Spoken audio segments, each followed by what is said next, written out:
Okay, right note on historical review of micro economics. अब ऐसा बड़ा बड़ा वर्ड्स देख के डरना नहीं। क्या पूछ रहा है, माइक्रो इकोनॉमिक्स कैसे बनी उसकी हिस्ट्री पूछ रहा है, इसलिए बोल दिया historical review of micro economics. ये शॉर्ट नोट एग्जाम में आया हुआ है, बोर्ड एग्जाम में, so pay attention. Microeconomics is relatively a traditional approach, modern नहीं है, ट्रेडिशनल या पुरातन अप्रोच या पहले से चली आ रही अप्रोच है। So micro economics is relatively a traditional approach. Adam Smith, the father of economics, ये आप इनका नाम भूल नहीं सकते 12th स्टैंडर्ड में। फादर ऑफ इकोनॉमिक्स कौन है? Adam Smith. जब हम हिस्ट्री के बारे में बात करेंगे तो फादर ऑफ इकोनॉमिक्स को कैसे भूलेंगे।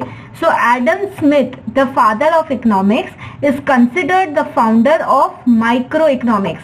एडम स्मिथ जो फादर ऑफ इकोनॉमिक्स भी हैं और फाउंडर भी हैं किसके? माइक्रो इकोनॉमिक्स के। अब इनकी बुक का नाम भी नहीं भूलना है।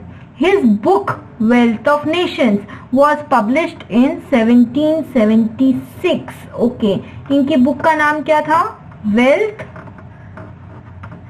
Of Nations.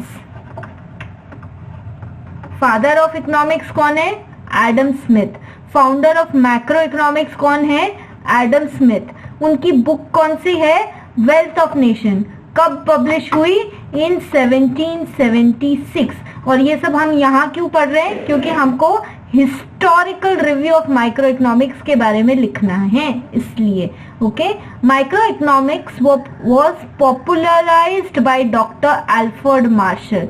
देखो, फाउंडर कौन था? Adam Smith. पॉपुलराइज किसने किया? एल्फ्रेड मार्शल ने। The new classical economist, he is considered as real architect of microeconomics. So founder Adam Smith है और real architect of micro economics किसको कंसिडर किया जाता है? Doctor Alfred Marshall. ये भी नहीं भूलना, यदि आया dash is considered as real architect of micro economics, option बताओ, एडम स्मिथ या एल्फ्रेड मार्शल? तो आंसर होगा एल्फ्रेड मार्शल और फाउंडर का आंसर होगा एडम स्मिथ। तो ये हम हिस्टोरिकल रिव्यू के बारे में पढ़ रहे हैं, इसलिए ये सब लिखना है। हिज बुक, अब एडम स्मिथ की बुक थी तो एल्फ्रेड मार्शल की भी बुक है। His book principle of economics was published in 1890। तो एल्फ्रेड मार्शल की बुक कौन सी थी? Principles of Economics, and that was published in 1890. Again, you have to remember, marginalism principle used by Professor Marshall became an important tool of microanalysis. तो marginalism का जो principle है जो professor Marshall ने use किया, that became an important tool for microeconomics. Okay, that we have to remember. So एक बार revise करो, एडम स्मिथ कौन? Adam Smith founder of micro economics. उनकी बुक क्या? Wealth of nation. उनकी बुक पब्लिश कब हुई? 1776 में। उसके बाद इस माइक्रो इकोनॉमिक्स को पॉपुलराइज किसने किया?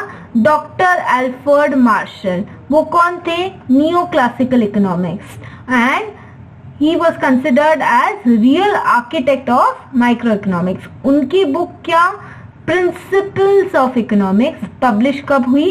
1890 में।